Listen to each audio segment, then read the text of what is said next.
Good day everyone, this is Bisayan Gamer once again. And for today's video guys, no? So dito guys, kawawa talaga yung MM natin dito guys. Bugbog na bugbog kami dito sa early game guys. Pero panoorin nyo hanggang dulo kung paano namin pinanalo tong laban na to guys, no? And dito nga, puro trash talk ang inabot ko dito sa tank namin na si Hylos. Kaya talagang nawala na ako ng gana dito guys, no?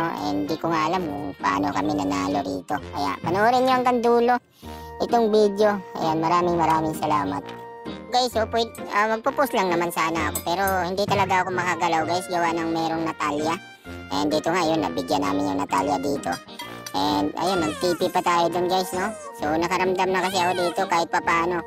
Medyo ramdam na rin nila yung sakit ng marksman ko na si Mia. And dito nga guys, kinukuha namin, past lord lang to guys, kinukuha namin yung lord dito. So, yun, laking advantage namin dito, no? And dito na patay pa namin si Johed. So, dito guys, puro trust to kasi ang inabot natin kanina kay Hylos, kaya nawalan tayo ng gana. And dito nga, kung makikita nyo yung Hylos guys, halos complete build na, kaya medyo matigas na rin. Kaya pagka sinugod nila yung Hylos, talagang ubos yung skill nila, no? And kaya dito guys, sama lang ako ng sama kay Hylos, no? And never na akong lumayo sa kanya kasi nga, isa yun sa kinagalit niya sa akin kanina kasi nga nagpupumilit ako mag-push mag-isa, no? So yun, nagkaroon tuloy ng advantage yung kalaban. At dito nga napitas ako guys kasi dalawa sila eh. So dumating yung Nana doon. Pero ito nga guys, panoorin nyo hanggang dulo kasi nakamaniac pa nga ako rito guys, no? And yun nga, yun yung naging resulta ng aming pagkapanalo sa larong ito. Itong Melissa mga idol, kanina pa ako napipikon talaga rito. Talagang hindi ko mapatay-patay, oh. Oh, ayun, pass lord naman kami dito. Pang ilang lord na rin to mga idol, no? Pangatlong lord na namin to, kaya medyo makunat na rin. At dito pumasok yung core nila. Akala ata niya, maagaw pa niya yung lord.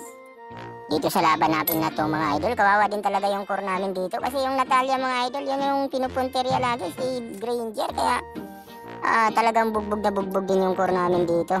Dito nga mga idol, never na ako lumayo dito kay Hylos mga idol, no? At dito naka-prehit pa ako rito, kaya nung pumasok sila, oh, tingnan nyo mga idol.